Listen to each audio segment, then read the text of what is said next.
1965 থেকে 1971 এই 6 বছরে পশ্চিম পাকিস্তানের 44% মানুষের জন্য যে সুবিধা দেয়া হতো সেটা ছিল পাকিস্তানের মোট সুবিধার 70 থেকে 75%। আর পূর্ব পাকিস্তানের 56% মানুষকে যে সুযোগ সুবিধা দেওয়া হতো তা ছিল পাকিস্তানের মোট সুবিধার 25 থেকে 30% মতো। অর্থাৎ পূর্ব পাকিস্তানের মানুষের তুলনায় পশ্চিম পাকিস্তানের মানুষ প্রায় দ্বিগুণের চেয়েও বেশি সুযোগ সুবিধা ভোগ করত। সেই বঞ্চনা, বৈষম্য, নিপীড়ন আর নির্যাতনের ইতিহাস থেকেই 1971-এর সৃষ্টি স্বাধীন বাংলাদেশের সৃষ্টি। কিন্তু এই স্বাধীন বাংলাদেশ সৃষ্টি হওয়ার পরে স্বাধীনতার 53 বছরে এসে দাঁড়িয়ে আজকে কি হচ্ছে? আজকে বলা হচ্ছে যে দেশের 2 থেকে 3% মানুষের জন্য বাংলাদেশের সরকারি চাকরিতে প্রথম এবং দ্বিতীয় শ্রেণীর চাকরিগুলোতে প্রায় 56% কোটা থাকবে। দেশের মাত্র 2 থেকে 3% মানুষের জন্য 56% কোটা, আর দেশের বাকি প্রায় 97% মানুষের জন্য মাত্র 44% কোটা।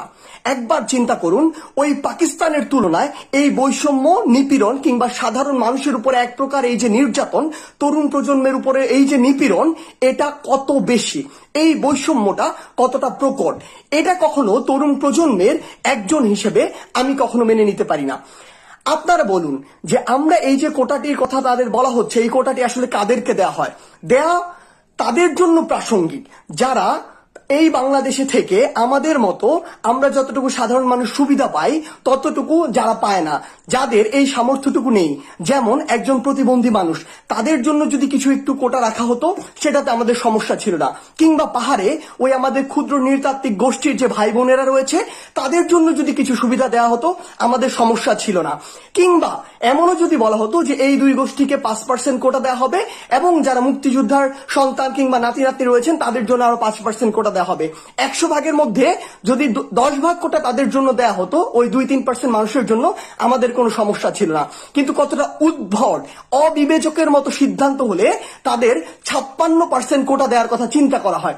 আপনারা চিন্তা করুন, তারা যখন একজন সন্তান, ধরে নিলাম মুক্তিযোদ্ধার কোনো একজন নাতি বা নাতনি, আমি ওই স্বাধীনতা যুদ্ধের সকল মুক্তিযোদ্ধা, সকল বীর সৈনিক, ওই বীর বাঙালিদের প্রতি যথাযথ শ্রদ্ধা রেখে বলছি, তারা অবশ্যই আমাদের শ্রদ্ধার উচ্চ আসনে সবসময় থাকবেন। একজন মুক্তিযোদ্ধার নাতি নাতনি এখন যখন জন্মগ্রহণ করে তখন তারা অবশ্যই ওই যে ভাতাটি সেটি পেয়ে থাকেন, সেটি নিয়ে আমাদের বিন্দুমাত্র সমস্যা নেই।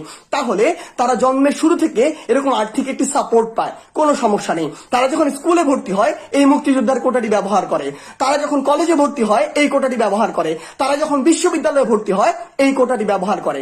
এবার আপনি লক্ষ্য করুন, এই প্রত্যেকটি স্টেপে তাকে আলাদা করে সুবিধা দেওয়া হয়। সুবিধাগুলো কাদের সাথে তুলনা করে দেওয়া হয়? যে একজন কৃষকের ছেলে, তার সাথেও সে কম্পিট করতে হয় না, তাকে সে এক্সট্রা সুবিধা পায়। একজন শ্রমিকের ছেলে, আমাদের মতো সাধারণ পরিবার থেকে, কিংবা এই দেশের 70% মানুষ যারা গ্রামে বসবাস করে, যাদের ওই আর্থিক সক্ষমতাটি নেই, যাদের অনেক অভাবের মধ্যে দিন যায়, তাদের সাথেও থেকে তারা ওই সুবিধাটি ভোগ করে। এই সুবিধাটি তারা শিক্ষা জীবনের প্রত্যেকটি ক্ষেত্রে ভোগ করার পরে তাদেরকে আবার ওই বিশ্ববিদ্যালয়ের শেষে চাকরিতে গিয়ে এক্সট্রা আরেকটি সুবিধা দেওয়া হয়। তাদেরকে জীবনের এই প্রত্যেকটা স্টেপে সুবিধা দেওয়ার পরও তারা যদি চাকরি ক্ষেত্রে একজন সাধারণ স্টুডেন্টের সাথে ফাইট করার মতো যোগ্য হয়ে গড়ে না উঠতে পারে, তাহলে বরং আমি মনে করি এই প্রত্যেকটা স্টেপে তাকে সুবিধা দেয়া, ওই সুবিধাটি একটি অপচয় হয়েছে, ওইটি আমাদের সাথে ওই সুবিধাটি একটি অন্যায় করা হয়েছে। এখন শেষ পর্যায়ে যখন এখানেও গিয়ে তাকে আরেকটি সুবিধা দেওয়া হয় তখন এটি আমাদের সাথে চরম অন্যায়। চরম অন্যায় তখনই যখন এরকম উদ্ভট একটি রেট দেওয়া হয় যে 56% সুবিধা দেওয়া হবে। আমি আবারও বলছি, এখানে যদি 10% দেওয়া হতো আমাদের কোনো সমস্যা ছিল না।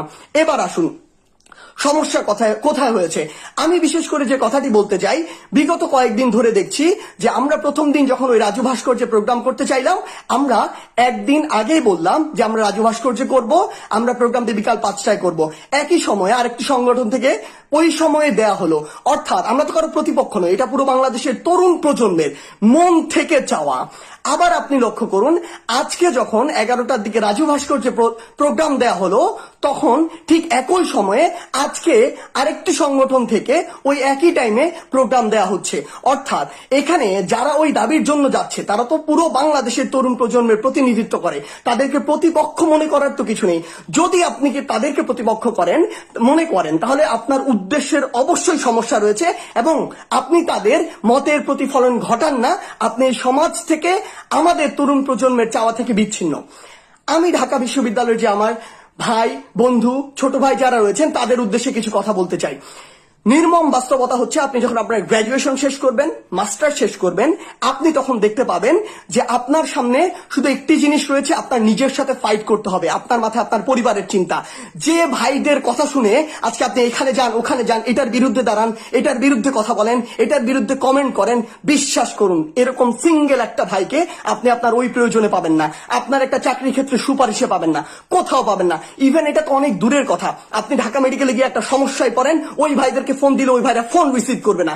এটাই বাস্তবতা, আমরা এখানে 6 বছর কাটিয়েছি, আমরাই দেখেছি।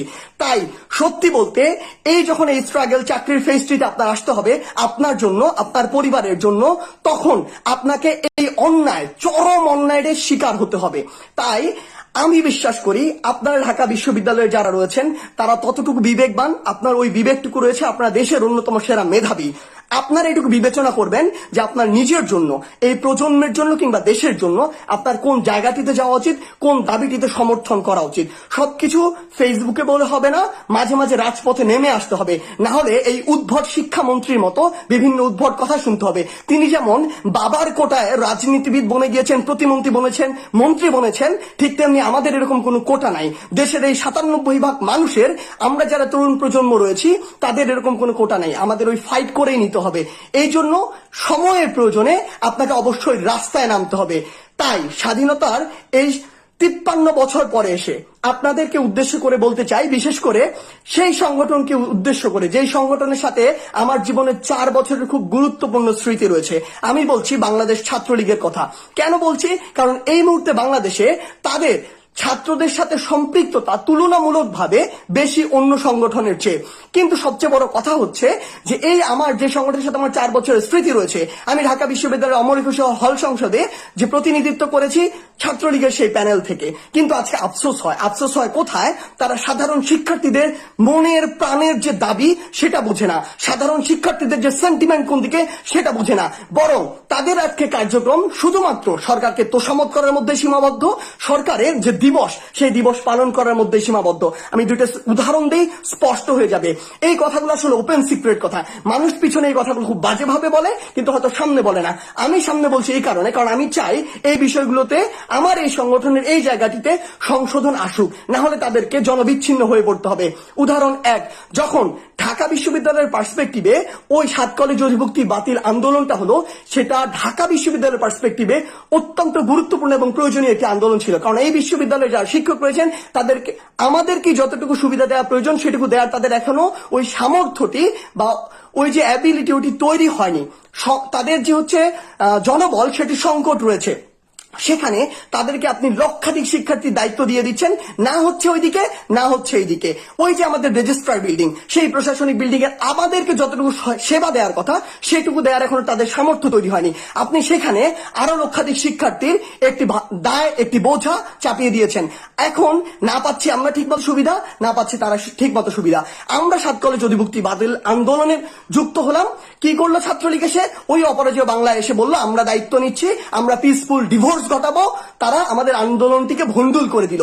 এরপর থেকে আর কিছু হয়েছে? কিচ্ছু হয়নি। শুধুমাত্র যে কাজটি করেছে, আন্দোলনটি নষ্ট করে দিয়েছে। এটা দেখার প্রয়োজন নেই কে আন্দোলনে লিড দিচ্ছে, এটা দেখার প্রয়োজন এটা তরুণ প্রজন্মের জন্য কতটুকু প্রয়োজন, কতটুকু যুক্তিযুক্ত। আপনি এটি নষ্ট করেছেন, এই দায়ভার অবশ্যই আমি আপনাকেই দিব। দ্বিতীয়ত, বুয়েটের 97% শিক্ষার্থী যখন চায় যে সেখানে ছাত্র রাজনীতি না হোক, আপনি সেটার বিরুদ্ধে গিয়ে ওই 2-3% শিক্ষার্থীর পক্ষে গেলেন। কেন? কারণ আপনি ওই বুয়েটের 97% শিক্ষার্থীর কথা চিন্তা করেননি, আপনি বুয়েটের ভবিষ্যতের কথা চিন্তা করেননি, আপনি দেশের ভবিষ্যতের কথা চিন্তা করেননি, আপনি আপনার বা আপনার সংগঠনের ভবিষ্যতের কথা চিন্তা করেছেন। তাহলে আলটিমেটলি বড় হারে বা ব্যাপক হারে ক্ষতিগ্রস্ত কে হয়েছে? এই প্রতিষ্ঠানগুলো হয়েছে, এই দেশ হয়েছে। সবচেয়ে বড় কথা, আপনাকে সময়ের প্রয়োজন বুঝতে হবে, তরুণ প্রজন্মের সেন্টিমেন্ট, চাহিদা বুঝতে হবে, স্বার্থ বুঝতে হবে। যদি আপনি না বুঝেন তাহলে খুব দ্রুতই, অতি অল্প সময়ের মধ্যে তরুণ প্রজন্ম আপনাদের থেকে মুখ ফিরিয়ে নিবে। একজন আমার সাথে ওই যে সম্পৃক্ততাটি ছিল, ওই যে স্মৃতি ছিল, সেই স্মৃতির জায়গা থেকে, সেই সম্পৃক্ততার জায়গা থেকেও আমি চাই এই জনবিচ্ছিন্ন হওয়াটি না হোক এই সংগঠনের সাথে। তাই আমি শুধু এই সংগঠন নয়, পুরো বাংলাদেশের তরুণ প্রজন্মকে বলতে চাই, যদি বাংলাদেশে এই বিভৎস বৈষম্যকারী কোটার যে সুবিধাটি সেটি বাস্তবায়ন হয় 56% কোটা